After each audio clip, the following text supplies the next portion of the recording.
บายดียินดีต้อนรับเข้าสู่ห้องเรียนวิทยาศาสตร์สำหรับคลิปวิดีโอนี้อาจารย์กสิมาแนะนำบทเรียนวิชาฟิสิกส์ศาสตร์เกี่ยวกับการเคลื่อนที่สื่อเสมอเนาะสำหรับการแนะนำของอาจารย์นี้ก็เป็นการแนะนำเกี่ยวกับสูตรสัญลักษณ์แล้วก็วิธีการถอนสูตรเนาะและสุดท้ายก็คือการนำใช้สูตรเข้าในการคิดรายบทฝึกหัดเนาะสำหรับน้องใดที่ว่าเคยเรียนแล้ว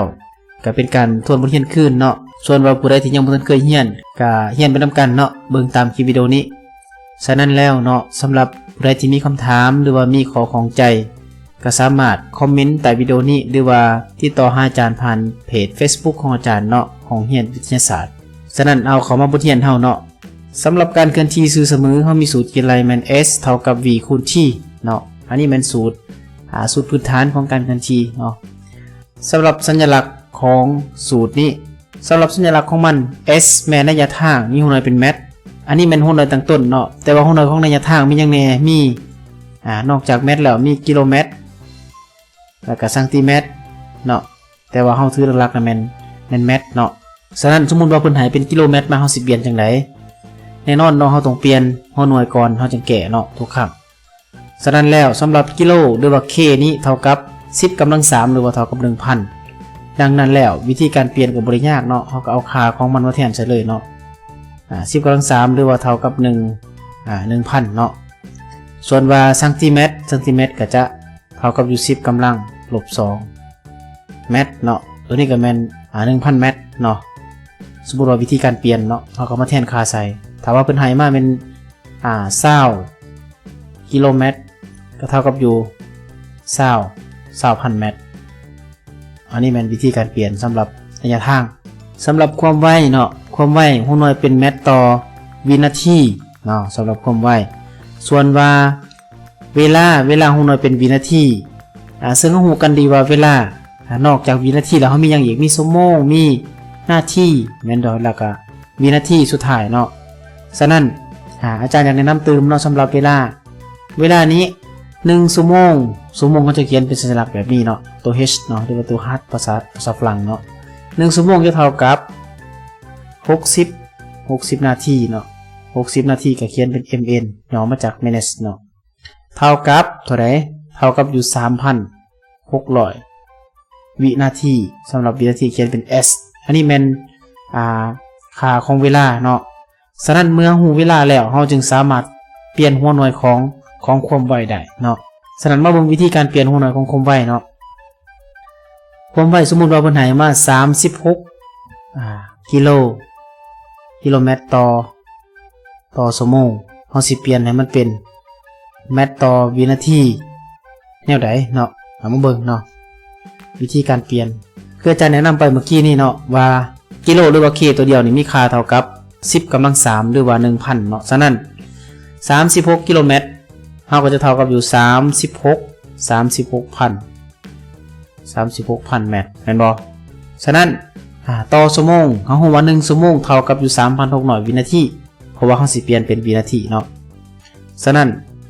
จะมาหารให้กับ 3,600 วินาทีเอาลองหารกันเบิ่งเนาะ0 2ตัวนี้ค่าไป36กับ36ก็สามารถค่าได้ฉะนั้นเฮาจึงเหลืออยู่เท่าไหร่เหลืออยู่10ตัวเดียวเนาะดังนั้น36กิโลเมตรจึงเท่ากับอยู่10เมตรต่อวินาทีเนาะอันนี้เป็นวิธีการเปลี่ยนหัวหน่วยของความไวเนาะหลังจากนั้นแล้วหลังจากที่เราสามารถเปลี่ยนหัวหน่วยได้แล้วเนาะเปลี่ยนหัวหน่วยของความไวของระยะทางได้แล้วมาเบิ่งวิธีการถอนสูตรวันนี้เนาะก่อนสิถอนสูตรเนาะอาจารย์แนะนำเติมอีกสำหรับหัวหน่วยของระยะทางหรือว่าค่าของกิโลเมตรกิโลเฮกโตเดกาเมตรเดซิซิติมินดีอาจารย์มีคลิปวิดีโออยู่แล้วเนาะหรือว่าอาจารย์มีหูอาจารย์จะเอาให้เบิ่งเนาะอินเสิร์ตมาให้เบิ่งฉะนั้นต้องเบิ่งนํกันเนาะมาเบิ่งสำหรับการถอนสูตรหรือว่าวิธีการถอนสูตรจากสูตรตั้งต้นแม่นบ่จากสูตรตั้งต้นเนาะเฮาต้องเริ่มจากสูตรตั้งต้นก่อนจากสูตร s เท่ากับ v คูณให้กับ t อาจารย์อยากได้ v เนาะอยากถอนเอา v สิเท่ากับเท่าใดแล้วก็ถอนเอา t สิเท่ากับเท่าใดมาเบิ่งเนาะเฮาสิถอนแบบใดหลักการง่ายๆเนาะสำหรับการถอนสูตรนี้หลักการง่ายๆสำหรับการถอนสูตรถ้ามีนิยามหรือว่ามีเป็นนิยามเป็นคำเว้าอยู่เนาะว่า จากคูณย้ายข้ามเครื่องหมายเท่ากับไปเป็นหารจากหารย้ายข้ามเครื่องหมายเท่ากับไปเป็นคูณจากบวกย้ายข้ามเครื่องหมายเท่ากับเป็นลบจากลบย้ายข้ามเครื่องหมายเท่ากับเป็นบวกอันนี้มันเป็นคณิตศาสตร์พื้นฐานเนาะสำหรับน้องไหนที่มีพื้นฐานคณิตศาสตร์ก็คือสิบ่ยากเนาะเอามาเบิ่งบัดนี้สมมุติว่าอาจารย์อยากได้ v เนาะ v จากสูตรนี้อาจารย์พรจังได๋ปฏิบัติตามหลักการที่เก่าเนาะว่าเฮาจะได้ v v ได้อยู่กับหยัง v อยู่กับ t ซึ่งว่ามันเป็นอัตราส่วนคูณแม่นตัวเนาะฉะนั้นอาจารย์บ่อยากได้ t อาจารย์ก็จะย้าย t ออกย้ายข้ามเครื่องหมายเท่ากับไปจากคูณจะไปเป็นหยังจากคูณจะไปเป็นหารแม่นบ่ส่วนว่า s เฮาก็เขียนไว้คือเก่าย้าย t ข้ามไปเป็นหารก็จะได้อยู่ s ส่วนให้กับ t เนาะอันนี้มันสอกหา v มาเบิ่งสอกหา t สอกหาเวลาเนาะสำหรับเวลาก็คือเก่าเนาะปฏิบัติตามคือเก่า s เฮาก็เขียนไว้คือเก่า t มียังอยู่กับ t มี v แม่นตัวย้าย v ออกไปจากคูณย้ายข้ามเครื่องหมายเท่ากับไปเป็นหารเนาะฉะนั้น t จึงเท่ากับ s ส่วนให้กับ v เนาะอันนี้เป็นวิธีการถอนสูตรสำหรับสูตรนี้สูตรสอกหาระยะทางสอกหาความไวสอกหาเวลาเนาะฉะนั้นเมื่อเฮาถอนสูตรได้แล้วไปเบิ่งตัวอย่างเนาะไปเบิ่งตัวอย่างตัวอย่างอาจารย์ยกตัวอย่างมาให้เบิ่งเนาะสำหรับตัวอย่างในเพิ่นให้มาว่ารถคันหนึ่งแล่นจากนครหลวงเวียงจันทร์หาปากสันโดยความไว50กิโลเมตรต่อชั่วโมงใช้เวลาในการเคลื่อนที่1ชั่วโมงกับ30นาทีถามว่า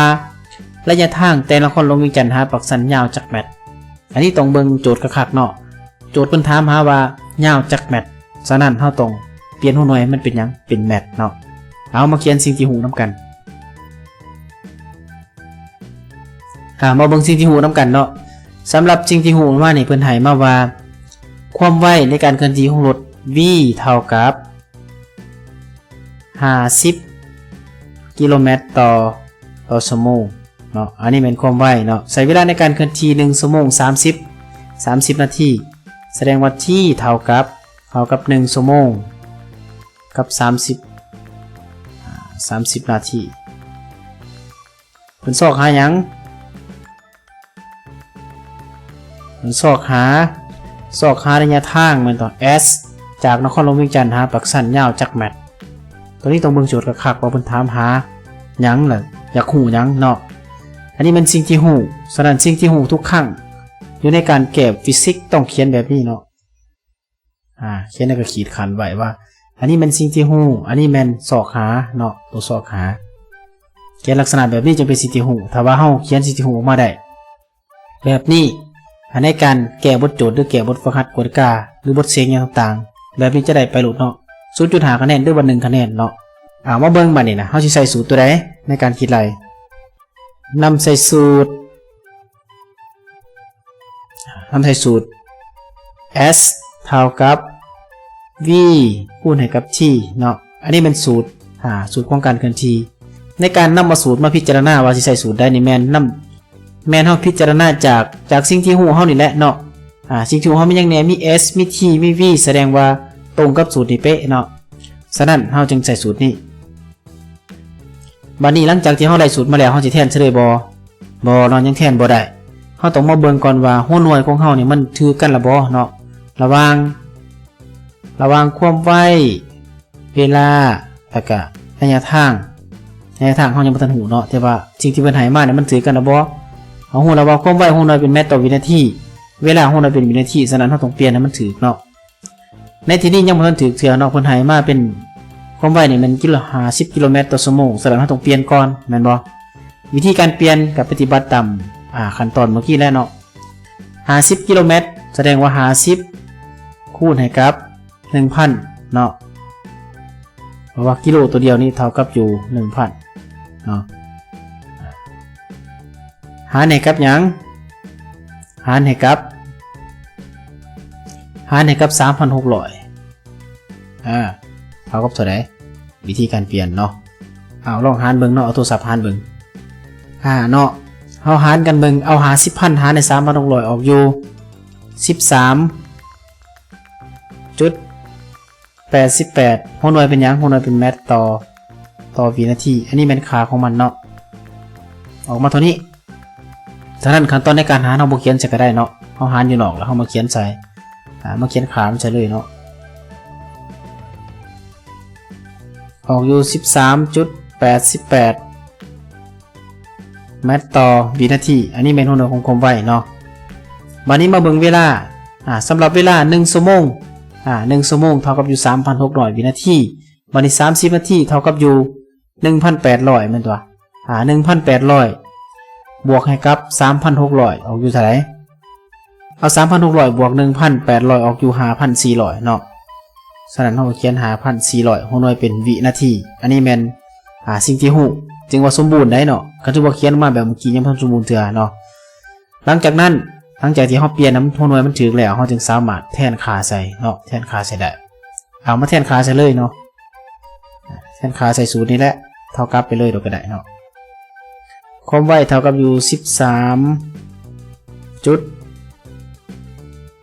13.88 คูณให้กับเวลามัน 5,400 เท่ากับออกอยู่ 74,952 เนาะคำตอบพอแม่น 74,952 เมตรแสดงว่า S เท่ากับ 74,952 เมตรเนาะอันนี้เป็นค่าของระยะทางจากนครหลวงเวียงจันทร์หาปากสันเนาะเพิ่นถามหาว่าจักเมตรเฮาก็ต้องตอบจักเมตรสมมุติว่าเพิ่นถามหาว่าจักกิโลเมตรเฮาต้องตอบเป็นกิโลเมตรเนาะอันนี้แม่นการตอบคำถามเนาะฉะนั้นสมมุติว่าเฮาเปลี่ยนเป็นกิโลเมตรเท่ากับเท่าไหร่เท่ากับอยู่ประมาณ74กิโลเมตรเนาะ74กิโลเมตรประมาณเท่านี้เนาะถ้าว่าเปลี่ยนกิโลเมตรอันนี้เพิ่นถามหาว่าจักเมตรฉะนั้นเนาะสำหรับตัวอย่างหรือว่าตัวอย่างในการนำใส่สูตรการเคลื่อนที่ซื่อๆมื้อนี้ก็สิเบิดเพียงเท่านี้ฉะนั้นสำหรับน้องเรียนองค์ใดที่มีคำถามหรือบ่เข้าใจสามารถย้อนกลับไปเบิ่งคืนได้หรือว่าคอมเมนต์ถามอาจารย์เนาะผ่านเพจ Facebook หรือว่าใต้วิดีโอนี้ก็ได้เนาะฉะนั้นอย่าลืมเนาะติดตามตอนต่อไปก็คืออยู่ใน EP ต่อไปอาจารย์จะลงทุก EP เนาะต่อไปมันเกี่ยวกับสมผลของการเคลื่อนที่ซื่อเสมอเนาะสุดท้ายนี้ก็อย่าลืมกดไลค์กดแชร์และกดติดตามเพื่อเป็นกำลังใจอาจารย์ในการคิด